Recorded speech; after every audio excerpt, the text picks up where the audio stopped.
Mama wakwaba wofre me adwoa searching mesrew na wa subscribe to my channel me a notification bell no so for more news. Ebusuafo Ohene David ena okase na edensem ena Ohene David eka ne nsem a okai na ne se imprempren Ghana ya ye womi corruption ayemuma police for eye ne omope politicians ne omope sikewia ene niema basa nko na Ghana fo mpanifo ne bi ewo kromi hanom na saa eniema ekoso ewo Ghana hanomi ade ba akopa ebetumi abre na se kakra digitalization inti Ohene David kire se on pa imprempren wo mi nko ade or prefer digitalization to Nkoko Nketenkete ena Nkoko bu ebusuafo meka Nkoko Nketenkete ena Nkoko bu a ye nim oman pedi dada John Dramani Mahama ni policy ba ko de ba wo kire se obeye president a ene NDC executives no oma musikala mokoto Nkoko Nketenkete a na wa abobọ ebu nso amamo na mo anya wen Nkoko ni yin na woto na moto nkosua na mo Nkoko na awe oman pedi dada John Dramani Mahama wa beye president ye de over 1 million vote etu no ni policy a osanso de abane na no eno Ohene David afa ya na soje gu no so man penda da John Dramani Mahama obe ye hute Nkoko bu Nketenkete sen na yesha digitalization so vice president Dr. Bawumia ena ye ina ye fe digital man our chese signal no strong and the ban enye easy kra na Ohene David kire se sa digitalization vice president Dr. Bawumia we introduce ye betumi abre corruption ase because police ni anase police for mu ginagina barriers check idina checkpoint check na di udu hono ma enya dia obetimi ajo physical money say bia camera ho anase omo de system no egu akwan bi mu a enya de police ni ebetimi aje physical money ewo ho no eba ne sa na police no nim say adwuma no ye ne nya de obagiske bia nti obehwe ni ye into Ohene David kire se sa digitalization vice president Dr. Bawumia ode beba no ebetu corruption ase ebe ma police for mo yo mo niam basa politicians omo disike obi ntumi enyo bibia no digitalization ebetumi etusa enyema na se ntino on part of prefer digitalization no to Nkoko bu ene Nkoko Nketenkete yenti nsam Ohene David ede etudwa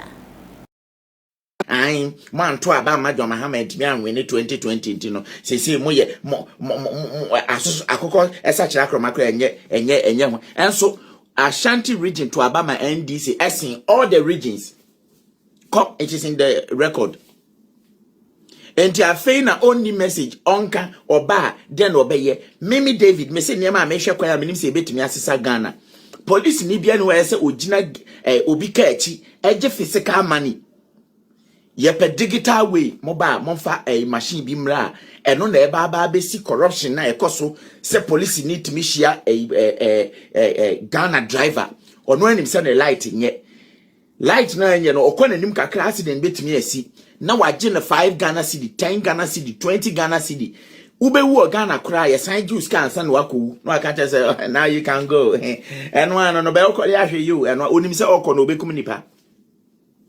en hihye be na wo masa ade na be si ade na no kwan say se obi ampasa na light nya kan oche no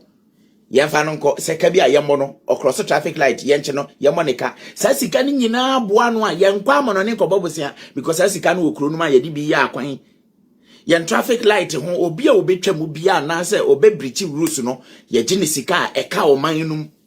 enti say ye special people bi omo ti ba bi omo ne control computer no enti wo machine na e de ma wa de call ye no wo betiti kitikeke na ama nipa no wonyi ni sika wo ye driver so na ofuma enyi sika nche driver nse police ni nsem bacho emuda ho ya de no to nchen a ye mpese police no ebeba ba be se aban ene yi IGP John Dramani Mahama obetumi ayesa ade no John Mahama so otumi yesa ade na David me aveli me ho na ma ye campaign ama ofree because system ne yepe me se wo ma ya we no emfa Jimmy mehhehye bobia samadwen se mo anya adwen sa kira ye antie ne freedom fighters e kan we don't need NPP and NDC sese ukɔhwɛ saa Jimmy for Kevin Taylor na se ne nani abre no ho a ɔyɛ campaign no ne campaign nyina ne se ɔpɛ sɛ ɔmmɔ mmɔden na ɔma NDC mra power ɔba there's no difference.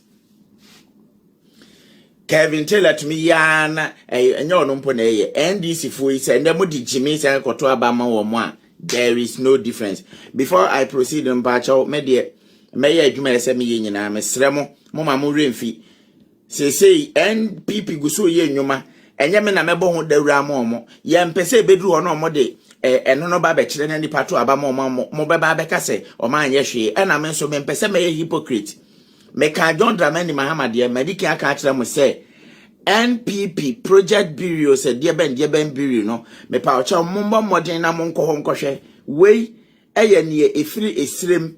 a yesi omoye no ho na enie video no location no eye Pasingpe in Ghana's northeast region oko northeast region northeast region ma me hwe say video no a chin say me video no. Here is the video. Nti hwebi. Ombe wi aba beka so Ohene David Oboa. We de entafo mo amokrom. E pa cho ne Akufo-Addo eye ewo kura ye frɛ no den Pasingpe in the northeast region. Osi the science, technology, engineering and mathematics to ne din STEM senior high school. Ebe offer specialized curriculum with 4 key science programs: robotics, aerospace, aviation, biomedicals, and engineering. Mane Nkoko yes echina no ma ba beka se an Ohene David otan NPP mo meka se metan NPP me pamocho me hu John Mahama de no mekan we su de mi amani me hu. This is not something like e-block dan na wasi wo ho no eso yie eno na nkrofo di moto namu a ensi da no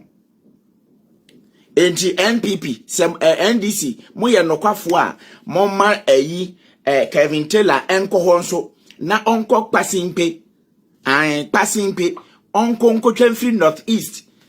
sa entafo no krom ho so ne Akufo-Addo atimi asuma kogu ho no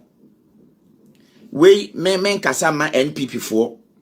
se omo ankasa de tumi de omo ankasa oma hoden ebe kasa ansem we na mo niema hu no se bia enye no kra mo hya se emeti 2010 me di we so kire mo me se makohu ko NPP project bureau mbacha okwa obehu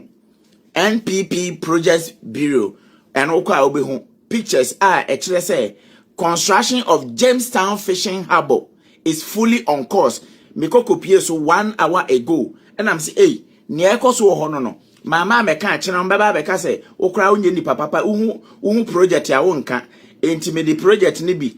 to so de akire mo sesi a NPP project bureau okwa obehu Jamestown fishing harbor eno so na ekoso no Jamestown fishing harbor eno so nie me pa cha o ma me fa another photo so nkyerɛ we